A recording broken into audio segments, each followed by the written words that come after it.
Welcome. Today, we're taking a bit of a shortcut, really, to understanding something many of us tackle, learning a new language. We're going, beyond the usual textbooks. We're diving into the real-world story of someone who actually navigated mastering English. We've got some incredible insights here from a learner, Maria, who shared her whole journey, the good, the bad, the clever strategies she used. Our mission today, it's really to pull out the most useful bits from her experience, give you some powerful takeaways on what really works when you're trying to get truly fluent or, well-informed in a new language. So let's hmm start at the beginning. That feeling in school where language learning just feels like a chore. Oh, definitely. A means to an end. Right. Maria from Barcelona, she felt exactly that. She described English as a subject I had to pass, not something I genuinely wanted to learn. She felt overwhelmed by the grammar rules, the exceptions, and as she put it, the exceptions to the exceptions, just seemed complicated, not very useful. Yeah, common starting point. But then something changed for her, didn't it? It shifted from this obligation to like a real desire. What was that spark? Well, often it's that internal shift, isn't it? A moment where it becomes personally necessary. For Maria, it seems like it started when she noticed just how much English was around her. Movies, music, even social media. She started feeling like she was missing out on so much by not understanding it. Ah, that fear of missing out feeling. Exactly. But the real kicker, the definitive turning point, was a trip to London with friends. She said she felt completely lost, couldn't communicate effectively. And that frustration, that experience, That cemented it. precisely, it made her determined to take it more seriously. That vivid missing out moment, it's such a powerful catalyst for genuine self-driven learning, much more than any grade. Okay, so she comes back from London, fired up. Type. But where do you start if grammar books aren't the answer? Her first move, she said, was bold. To immerse myself in the language. What did that actually look like in practice, and why was it smart? Well, what she did taps right into what we understand about implicit learning.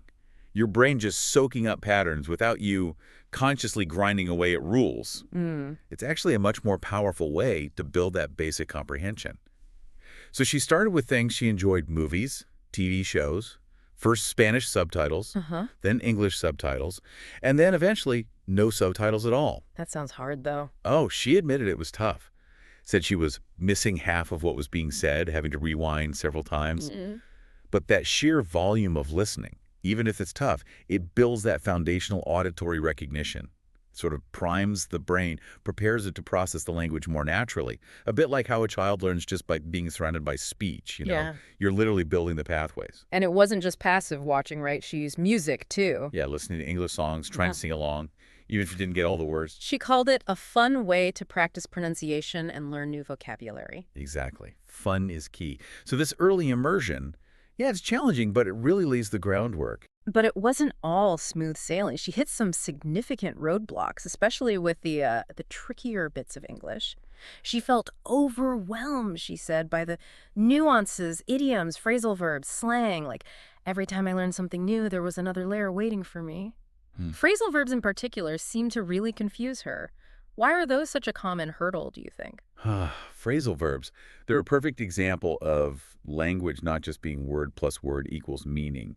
You have these combinations like give up for quit or bring up, which can mean mentioning something or raising a child. Right, it's completely different. Exactly. And direct translation just doesn't work. What's really fascinating is that getting them often requires a kind of cultural understanding, something deeper than just the dictionary definition. It goes beyond the textbook. And then there was the big one, Mhm. speaking, probably the most relatable challenge. Maria admitted she was so afraid of making mistakes that I often hesitated to speak at all, rehearsing sentences in her head, only to freeze when it was actually time to talk. Her confidence was really low. She even shared this pretty funny mix-up. Trying to say, I'm full, after eating, she accidentally said, I'm full. Oh, no. Her friends apparently burst out laughing and started calling me fool for the rest of the day. She learned the difference real quick after that. Oh, I can just picture that. We've all been there, haven't we? Your mouth just does something different than your brain intended. But it raises a good point. How do you turn those embarrassing moments into actual learning? Because for a lot of people, that might just make them clam up completely. That's the crucial bit, isn't it? Maria's story shows that mistakes aren't failures. They're feedback. Essential feedback. The emotion tied to that full moment probably burned the correct phrase into your memory way better than any worksheet could. True. It's about building resilience, maybe. Understanding that each slip-up gives your brain data to adjust and strengthen the right connections. So she gets this insight. Making mistakes was a necessary part of the learning process. Okay, makes sense. But how did she actually overcome the fear? She started small, surprisingly small, actually, by talking to myself in English, just narrating her day, like now I'm making breakfast or I need to go to the grocery store.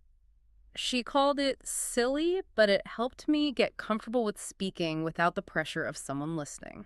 And that makes perfect sense. Creating those low-stakes environments, even just in your own head, helps build the neural pathways for speaking without the added stress of social judgment. It's like practicing your tennis serve against a wall before playing a match. Good analogy. Then she took the next step, joined an online language exchange community. She said she was really nervous initially, worried about sounding foolish. Understandable. Totally. But she found people were patient and understanding. They didn't expect perfection, they just appreciated the effort. Yeah. And that validation, that support, it massively built her confidence. It really shows how vital encouraging environments are for getting past that speaking hurdle. And for actively improving speaking and listening, she used some very specific techniques. One was shadowing.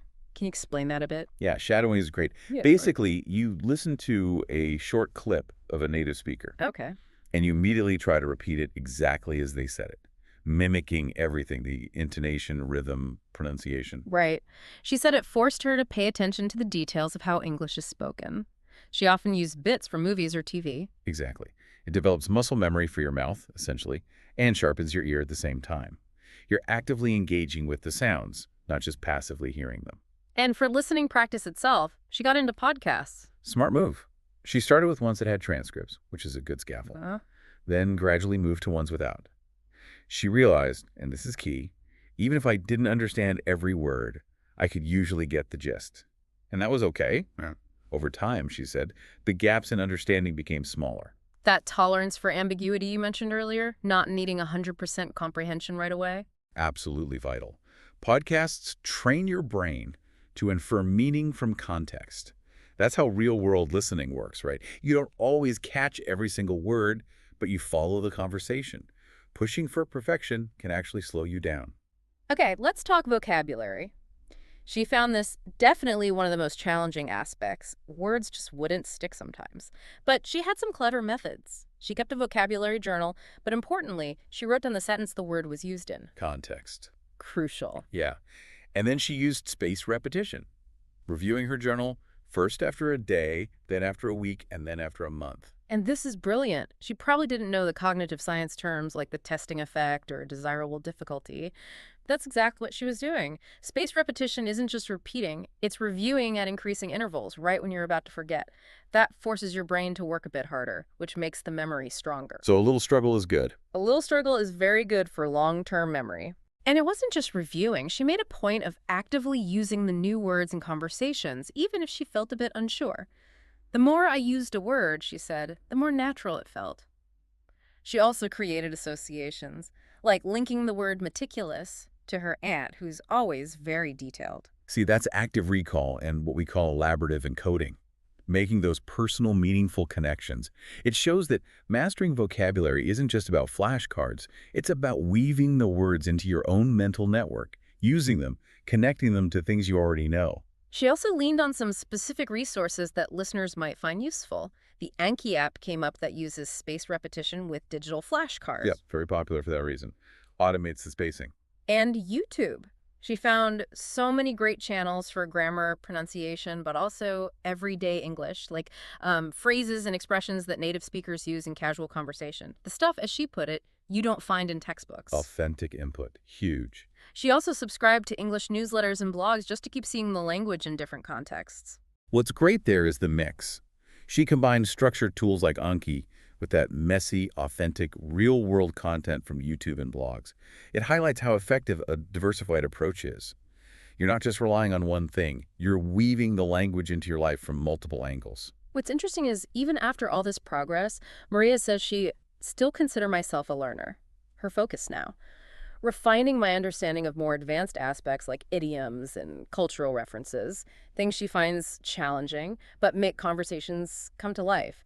How important is that mindset of ongoing learning? Oh, it's essential for reaching, true mastery or deep fluency. Language learning isn't really a destination you arrive at. It shifts, right? From building the basic skills to appreciating the subtleties, the culture, the artistry woven into the language. Becoming a real participant. Exactly. And she's still doing the work, reading books, watching news, podcasts. Plus, she added writing in English, journaling, emails, social media. She said it forces her to think carefully about the words I choose and how I structure my sentences. And recently, she joined a book club that discusses books in English. She called it a great way to practice speaking, get new vocabulary, and have fun. Which brings us back to enjoyment, doesn't it? Yeah, finding ways to make it enjoyable seems critical. Absolutely. If you enjoy the process, you'll stick with it. Consistency becomes almost effortless. So, Maria left us with some final tips for you, the listener. They really capture her whole philosophy. First, be patient with yourself. Learning takes time. It's okay if you don't see immediate results. So important. It's a marathon, not a sprint. Second, consistency is key. Practice a little every day, even if it's just for a few minutes. Third, and she really emphasized this, don't be afraid to make mistakes. Mistakes are how we learn. Every mistake brings you one step closer to fluency. Embrace the full moments. Right. Fourth, find ways to make learning fun.